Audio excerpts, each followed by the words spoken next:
I called the move to $89 silver 3 days before it happened. Not a guess, pattern recognition. And today, gold just moved $311 in a single session. That's the largest one-day dollar gain since 2008, a $2 trillion shift, roughly the entire market cap of Amazon. Erased and rewritten in hours. No CEO, no earnings call, no board meeting. Just the oldest money on earth reminding you it's still here. Silver up 14% in the same window. When gold, silver, and copper pump together, that's not speculation. That's the system repricing what money actually is. But here's what nobody's connecting. Physical silver is near impossible to source right now. Mints closed, refineries backlogged, major dealers empty. Bullion Star just posted that the physical market is under serious stress. Silver, especially, near impossible to source. They've had to reduce both buy and sell minimums from $20,000 Singapore dollars down to $10,000 just to maintain access. Premiums are being adjusted to reflect real physical market conditions. This isn't paper volatility. This is supply chain failure at the commodity level. You can't fake closed mints. You can't fake empty refineries. And you can't fake a $15 premium between Shanghai spot at $100 and Western futures at $85. That's an 18% premium, the largest geographic pricing disconnect in modern silver history. Let me take you back. In my video 3 days ago, I mentioned the possibility of a move toward $87 to $90.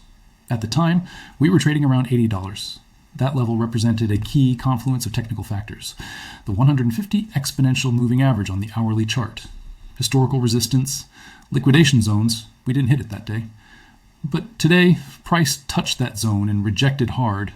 I can't fully break down why that area was so important here. That's a whole separate video. But that's our approach on this channel. We examine both scenarios with real data. No hype, no greed, no fear. Just authentic analysis and a solid plan. If this is helping you, understand that about 70% of this channel are long-term investors, decade-long stackers. Some are short-term traders. That's why we sometimes cover both angles, the physical reality and the paper market. Whatever your style, the goal is the same. To plan, not to gamble. Currently, Silver Western spot and futures at $85. Shanghai spot at $100. Shanghai futures at $101. Shanghai premium $15. That's 18%. A few days ago, I made a video discussing a critical technical level. If price closed below the 150 exponential moving average on the hourly chart while we were trading above $100, we could see the early 90s as potential support. The price initially bounced exactly as we discussed. Then I followed up with another video about the Fed chair's potential impact, how it could push us even lower, potentially below $86. For many of you on this channel, that perspective was very helpful. Let me be crystal clear. It wasn't a signal. It was a scenario to plan for. And as we saw, it played out. Mathematical certainty, not opinion, pattern recognition. Now, here's the critical technical level everyone needs to understand. The 150 EMA on the hourly, which we used for the $86 and below call, is now currently at $96. And after this 18 to 20% bounce in silver from its lows, I'm hearing people call this a bottom. I don't know if it is. I don't pick bottoms or tops. And I'll say it loud. No one does. It's funny to see some copycats even claim they have insider access with thousands watching them. At this point, it's more entertainment than analysis. Here's what the technical picture is telling us. A total washout of contract open interest usually correlates with lows. With February 26th off the board and into delivery, a lack of rolls plus liquidations dropped the total COMEX gold open interest to just 414,756 contracts on Monday. That's the lowest total since June 9th, 2025. Also note the open interest drop in COMEX silver. As of Monday, it fell to 142,368 contracts. That's the lowest total open interest since May 20th, 2025.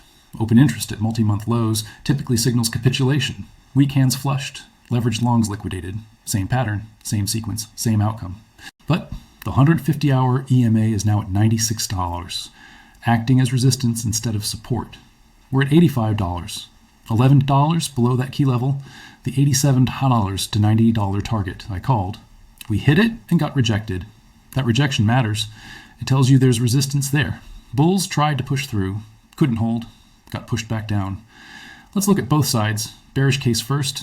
The 150-hour EMA at $96 is now a downward sloping resistance. When support becomes resistance, that's a bearish flip. We tested $87 to $90. Got rejected. Came back to $85. If we can't reclaim $90 and hold, the next test could be lower, potentially retesting the $71 low. Bitcoin dropped below $74,000 for the first time since April 2025. Risk-off sentiment spreading. S&P 500 closed down 0.8%. Nasdaq declined 1.5%. Wall Street fear and greed index at 39. We are back in fear territory. This is contagion. When one market breaks, the others follow. Not because they're connected by fundamentals, because they're connected by leverage. Global bond yield spiking. German 30-year bond yield climbed to highest level since 2011. U.S. 10-year Treasury yield approaching the highest level since August 2025. Japanese 10-year near the highest since 1999. This is systemic stress. When bond yields spike globally, everything else sells, including metals initially. And there's geopolitical risk escalating. Reports of U.S. at war with Iran breaking headlines. If true, that's a major catalyst. But initial reaction to war is often risk-off. Sell everything, raise cash, wait for clarity. Only after does the safe haven bid kick in. So if geopolitics worsen, we could see more volatility before the sustained rally. That's the bearish case. 150-hour EMA at $96 is resistance. Rejection at $87 to $90. Risk-off sentiment. Bond yields spiking. Bitcoin breaking down. More downside possible. You can't unsee it. But here's the bullish case. Physical silver is near impossible to source. Mints closed. Refineries backlogged.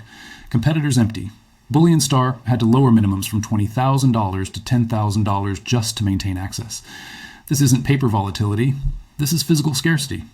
When physical is this tight and paper is at $85, the disconnect is extreme. Central bank gold demand remains incredibly strong. Central banks purchased 328 tons of gold in 2025, just below the 345 tons bought in 2024. Poland led with 102 tons, followed by Kazakhstan with 57 tons. Gold acquisitions by central banks have continued for 33 consecutive months, 33 straight months of buying. The 12-month moving average stands at a massive 27 tons. The central bank gold buying supercycle shows no signs of slowing regardless of price fluctuations. This is not opinion. This is recorded institutional accumulation. They're not buying because they think gold is going up. They're buying because they know the dollar is going down. David Hunter raises gold price target from $5,500 to $6,800. Raises silver price target from $125 to $180. That's a credible analyst raising targets while everyone else panics. COMEX open interest at multi-month lows. Lowest since May for silver, June for gold. Washout complete. When open interest craters like this, bottoms form, not always immediately, but the forced selling is done. The weak hands are out.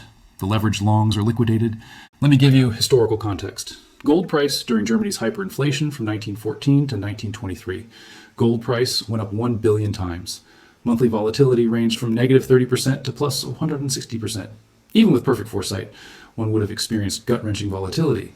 This is normal in precious metals bull markets during currency crisis. The volatility isn't the problem, it's part of the process. Verified. Fundamentally, the gold bull era is 100% intact. The story being told by mainstream media is that because a new Fed boss will supposedly keep its decision-making independent from that of the U.S. government, gold needed to fall $200 per ounce, and silver needed to fall $50. In a nutshell, the story being told is 100% nonsense. 3 billion gold-obsessed citizens of China and India and a small band of savvy Western gold bugs don't need central banks because their focus is on building glorious savings in gold rather than adding more fiat and debt. In the big picture, the bull market thesis doesn't hinge on who runs the Fed. It hinges on whether the underlying fundamentals, debt levels, currency debasement, physical supply-demand remain intact. And nothing in those fundamentals has changed. Not might happen, will happen. The $5,600 area in gold and the $70 area in silver have historical significance as previous support levels. The silver crash was amplified by leveraged positions getting liquidated, which is typical in volatile bull markets. Gold bottomed around $44,100, while silver found support around $70. Whether those levels hold long-term requires more data and price action to confirm. Chinese yuan hits strongest level against the US dollar since May 2023. Yuan strengthening while dollar weakens. This supports higher gold and silver prices in dollar terms. The pricing power is shifting east, China accumulating. Central banks buying 33 months straight. Physical, impossible to source. Mints closed. Refineries backlogged. And paper is at $85. The smart money is leaving the dollar system. Not slowly, rapidly. This is the great repricing. And most people won't see it until it's already over. So is $71 the bottom? Here's what I'm watching. If we reclaim $90 and hold above the 150-hour EMA at $96, that's bullish confirmation. The bottom is in and we're heading higher. If we fail to reclaim $90 and start testing $80 or below, more downside is coming. The $87 to $90 rejection matters. Bulls couldn't hold it. That's a warning. But physical scarcity and central bank buying say the fundamentals are overwhelming the paper manipulation. Current prices: Western spot $85 last time, Shanghai $100, $15 premium, 18%. After a 40% crash, the premium is compressing but still elevated. Physical is still trading above paper, mints are still closed, refineries are still backlogged. Open interest is at multi-month lows. Gold just posted its largest one-day gain since 2008. These are not normal conditions. Same pattern, same sequence, same outcome. So where does this leave us? I called $87 to $90 in my previous video. We hit that target and got rejected. We're back at $85. The 150-hour EMA is now at $96. That's resistance, not support. We're $11 below it. Is $71 the bottom? We need more data. Physical silver is near impossible to source. Mints closed. Refineries backlogged. Dealers lowering minimums just to maintain access. Central banks buying 33 straight months. COMEX open interest at multi-month lows. David Hunter raising targets to $6,800 gold, $180 silver. These are bottom signals. Gold moved $311 today, largest one-day gain since 2008. Silver up 14%, but Bitcoin's below $74,000. Bond yields spiking globally. War with Iran escalating. The volatility is extreme, but that's normal in currency crisis bull markets. The unresolved tension. Physical impossible to source. Central banks buying relentlessly. COMEX washout complete. But we got rejected at $87 to $90, and now sit at $85 with resistance overhead at $96. Is this the bottom, or do we test lower first? The technical picture is mixed. Rejection at $87 to $90 is bearish. Open interest washout and physical scarcity are bullish. 150-hour EMA at $96 is key resistance. We're below it. If we reclaim it, bullish. If we fail, bearish. The physical market says the bottom is close or already in. The paper market says more volatility possible. But here's what matters most. This is war-driven price action. Geopolitical events are unpredictable. Headlines can reverse in hours. What looks like a breakout today could be a bull trap tomorrow. Leverage kills in markets like this. Even physical holders need to understand that premiums can collapse as fast as they spike. Nothing is guaranteed. Not the bottom, not the bounce, not the breakout. Now, if you're a long-term stacker with a time frame of years or decades, this is noise. Daily swings, hourly charts, EMA tests. None of it matters if your thesis is monetary debasement, industrial demand growth, and central bank accumulation over the next 5 to 10 years. For stackers, the only question is, can you source metal? And is the premium reasonable? Everything else is just volatility you ignore. But if you're trading, if you're using leverage, if you're playing short-term moves, then every level matters. Know which signals you're following, know your risk tolerance, know what you can afford to lose. And if you're using leverage or trading derivatives, understand that this volatility can wipe out accounts before you have time to react. Let me put this in historical context. 3 empires, 3 collapses, same pattern. Rome, 3rd century AD. Emperor after emperor debased the denarius. Started at 95% silver, ended at 5%. Citizens hoarded old coins, merchants refused new ones, inflation exploded, borders collapsed, empire fragmented. The Visigoths sacked Rome in 410 AD. By that point, the denarius had been worthless for over a century. But the collapse didn't happen in a day. It happened over decades, slowly, then all at once. Soldiers stopped getting paid in silver, they got paid in promises. Tax collectors couldn't collect taxes because the currency was worthless. The state lost the ability to enforce its will, not because of military defeat, because of monetary collapse, verified. Dutch Empire, 17th century, global reserve currency, the guilder. Amsterdam was the financial capital of the world. The Bank of Amsterdam was the most trusted institution on the planet. Then came the wars. Wars with England, wars with France, wars with Spain, massive debt accumulation. War spending exceeded tax revenue by 400%, so they printed. The guilder, once backed by gold and silver, became backed by promises, by paper, by debt. The guilder collapsed. Reserve status lost to Britain. The Dutch East India Company, once the most valuable company in human history, went bankrupt in 1799. The empire contracted. Not because they lost a war, because they lost their money. Check. British Empire, 20th century, pound sterling, global reserve. The sun never set on the British Empire. London was the financial capital of the world. Then came World War I, then World War II, Debt to GDP exceeded 250%. They printed. The pound, once backed by gold, became backed by promises, by paper, by debt. In 1944, Bretton Woods ended the pound's dominance. Reserve status transferred to the US dollar. The British Empire dissolved over the next 30 years, not because they lost militarily, because they lost financially. India gained independence in 1947. Hong Kong returned to China in 1997. The empire that ruled a quarter of the Earth's surface became an island nation dependent on American military protection. Verified. 3 empires, 3 collapses, same pattern, same sequence, same outcome. Currency debasement, war spending, debt accumulation, loss of reserve status, imperial contraction, every single time. And now here we are. United States, 21st century, US dollar, global reserve.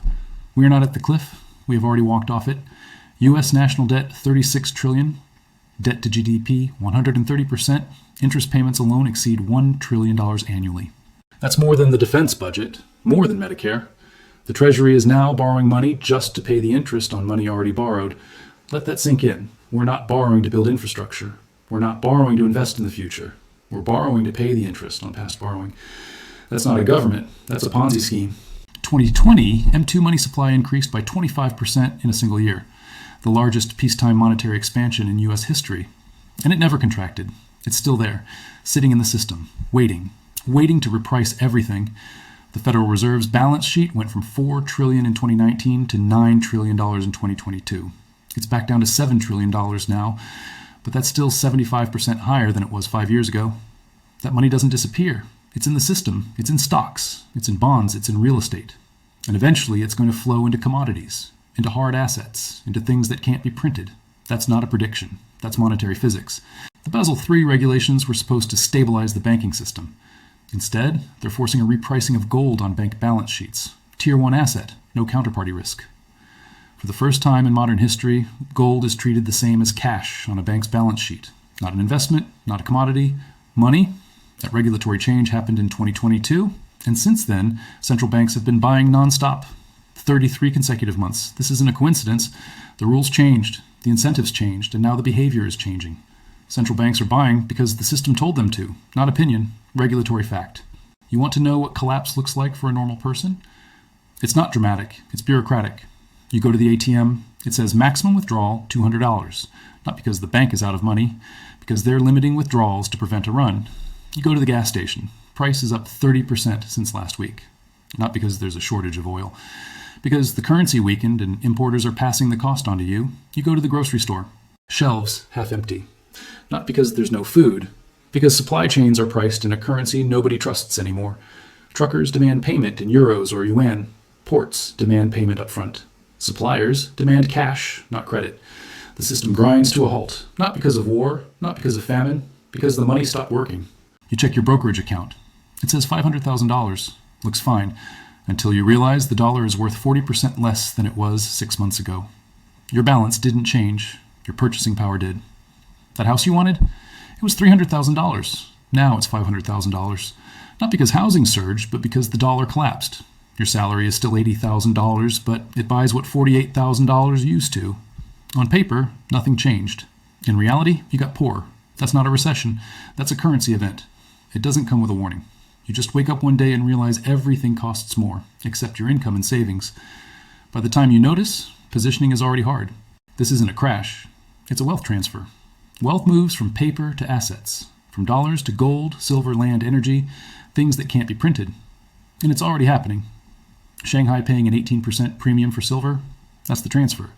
Central banks buying gold for 33 straight months, that's the transfer. Physical silver scarce while paper trades at 85, same story. Technically, $87, $90 rejected, that resistance is real. But a 25% move from $71 to $89 isn't a dead market.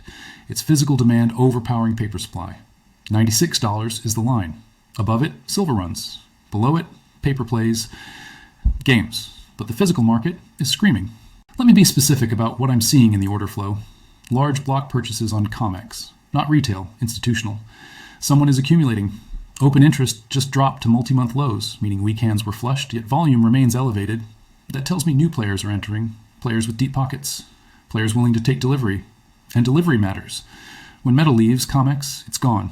It ends up in vaults in Shanghai, Singapore, Zurich, and it doesn't come back.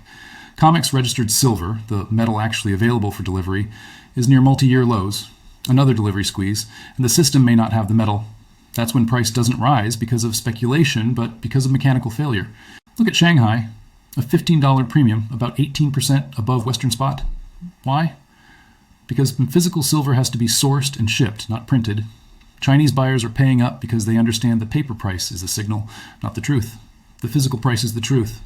Mints are shutting down, refineries are backlogged, retail demand is surging while supply is fixed. That's not temporary, that's structural. Price becomes the rationing mechanism. Two paths forward. Either paper prices rise to meet physical reality, or paper breaks first and physical premiums explode. Either way, the physical market wins.